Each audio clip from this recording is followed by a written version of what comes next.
All right, so we officially called a tow truck. The truck's really not starting right, whatever, it's being really weird.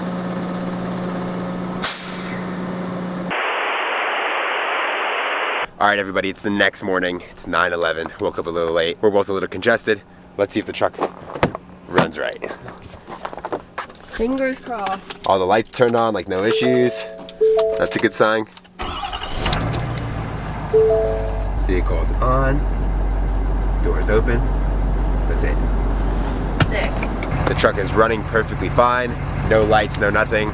We literally unplugged the computer we had, and that's what I guess was causing all of our issues. So, kind of annoying. But I guess the computer was getting some water to it because obviously it was snowing and we were going in and out. So that could be something, maybe water got into the chip and then the chip did something, I don't really know. But now it's running no problem. Fingers crossed, let's keep it that way. We're trying to make it to Salt Lake City, or if not further, to a diesel shop. I mean, I don't really think I need to go to a diesel shop anymore because I'm gonna go and they're gonna say, I don't really see anything wrong with it. So probably just continue on like normal, I guess. There's nothing wrong anymore. Make our way to Salt Lake City, probably go through all the way to Idaho, but let's load up this camper.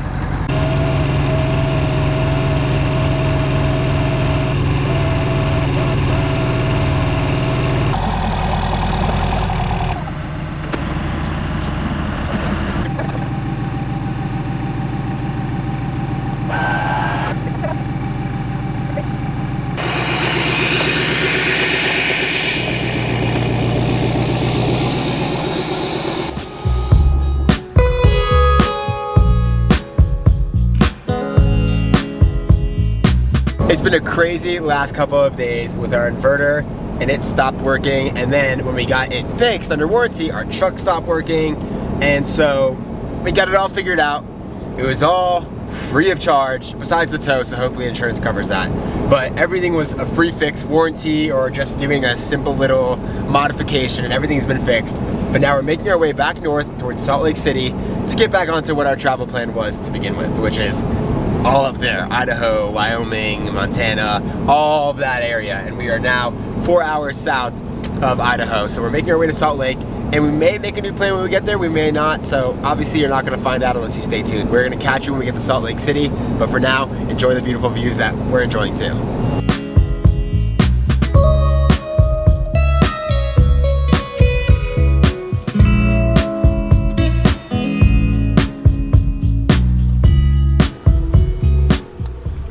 So we made it a little bit north of Salt Lake City, and we are staying at Cabela's for the night and calling it a night because we are still reevaluating where we're going, what we're doing. I'm pretty sure we're sticking to our original plan, but we'll let you guys know in the morning. For tonight, good night.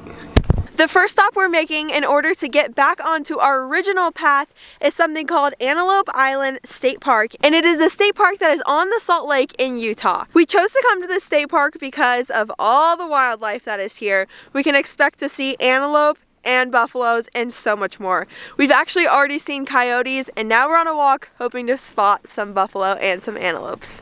So we are literally walking down this trail, and right to the left there are 6 bison. And they're kind of just all doing the same thing. That front one right there is eating, and the rest are just like weirdly standing there. So Ashley actually, that's like a tongue twister, looked up what you're supposed to do if a bison comes in your way or charges you. And it's funny because she screenshot it in her notes.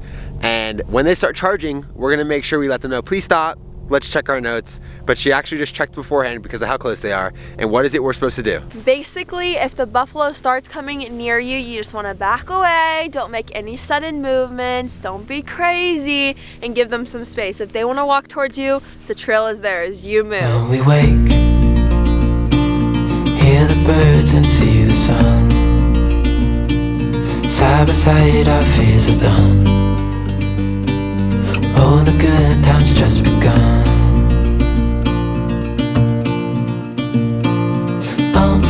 We know what we have, let's hold on tight. Found what we're looking for in life. Call us crazy, but things are finally right. We have seen so many bison, and we actually were doing another loop. We've had such a great time that we decided to pay for a campsite and stay the night so we can explore and see more animals in the morning. But as we were driving around the loop, the bison are actually walking in the campground. So I'm gonna show you. They're right by the bathroom. Excuse me, sir, I think the bathroom's already occupied.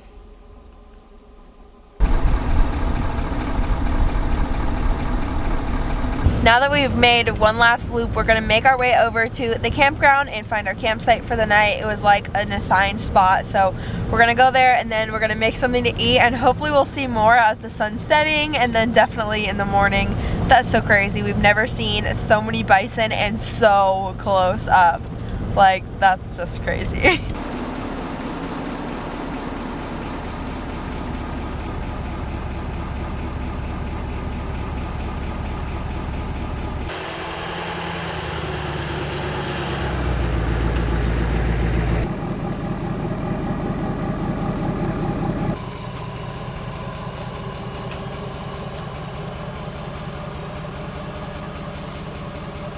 Look at this beautiful site that we got back here.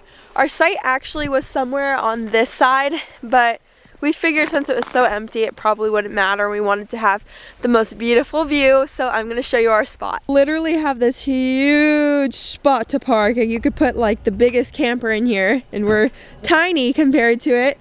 But our spot's here, and then we have some beautiful mountains all around us, and then of course the gorgeous lake. I don't know if you could tell how beautiful blue that water is. And then we have our very own fire pit and a nice little shelter and a table. I think we're probably gonna opt to eat inside because it's like 20 degrees outside, so unless you're walking and moving, it's not really outside temperatures. But it is gorgeous and we're very happy with our spot. We can go ice skating right in our own spot. Amazing.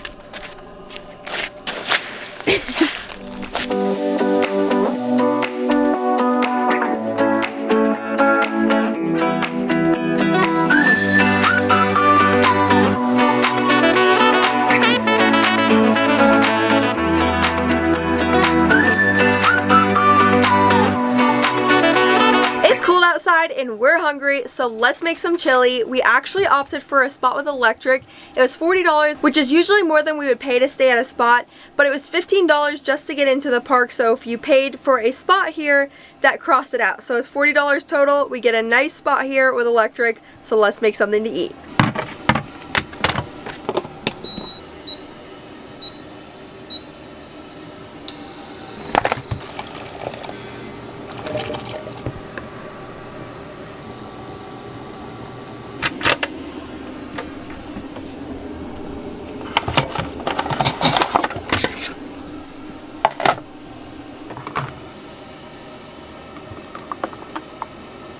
Got our turkey chili, and we like to eat it with these Wassa crackers. Here you go.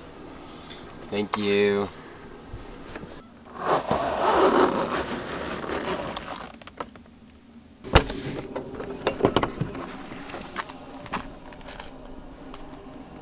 Just let this glow plug run. It's so cold in here, I can see my breath. It's 14 now, I think it was like freaking 9 last night. Oh man. It's so cold. It feels good. As we let the truck heat up a little bit, we woke up a tiny bit late. Sunrise is in about 7 minutes.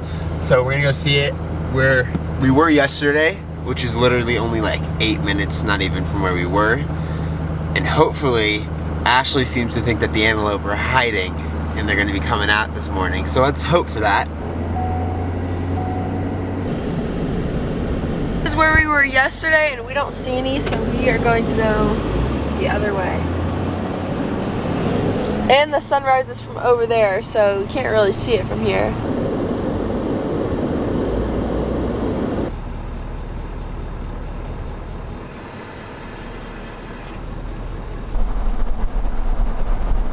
We spotted some coyotes.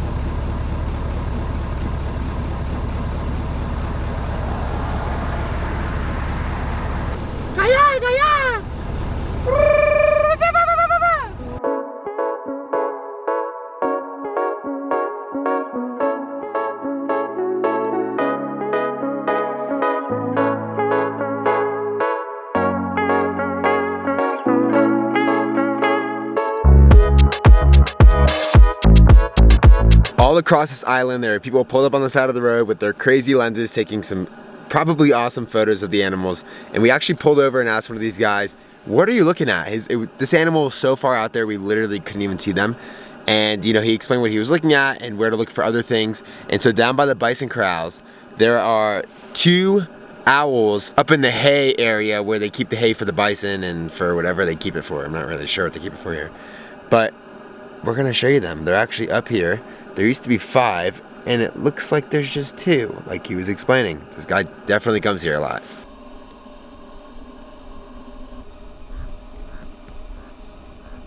We just packed up the site, and on our way out of here, we're gonna go to the dumpster and throw away all the trash that we have, and we're also gonna dump our tanks, which is super exciting.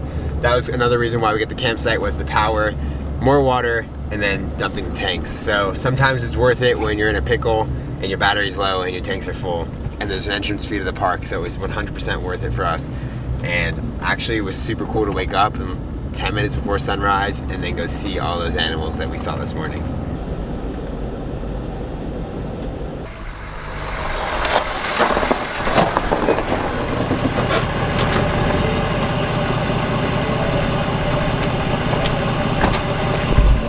So I personally feel like dumping tanks is nobody's favorite thing to do while owning an RV. And I feel like a lot of people do composting toilets specifically for that reason. And we've been meaning to do that on our rig, but it's kind of a hassle having such a small wet bath with not a lot of room to put a composting toilet. So you gotta grab your dump hose and bring it onto this side. And definitely not my favorite task, but let's do it.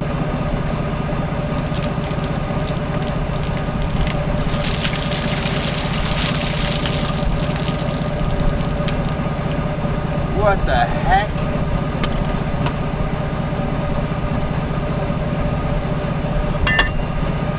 I need to pull up.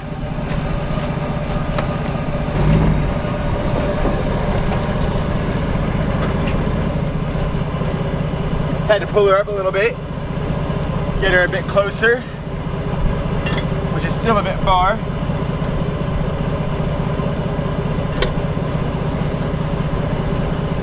And that's the poop water. That's the first thing you pull, is that black tank. And the black lever lets the poop water and the pee water out and all that kind of stuff. And then you close that and you clean out the hose by pulling the gray water, which is literally shower water, sink water, nothing gross, and we don't really shower, so it's practically just sink water. Since leaving the state park this morning, we have actually hung around in this area because we are meeting up with some friends who you might remember. Callie and Q, we went with them down to Mexico and we had a great time. And we just found out that we're crossing paths, and we decided let's go hang out and stay the night next to each other at the local Walmart. So that's what we're doing. We're making our way over there now. We'll spend the night with them, and then tomorrow we will get back on the road and head towards Idaho.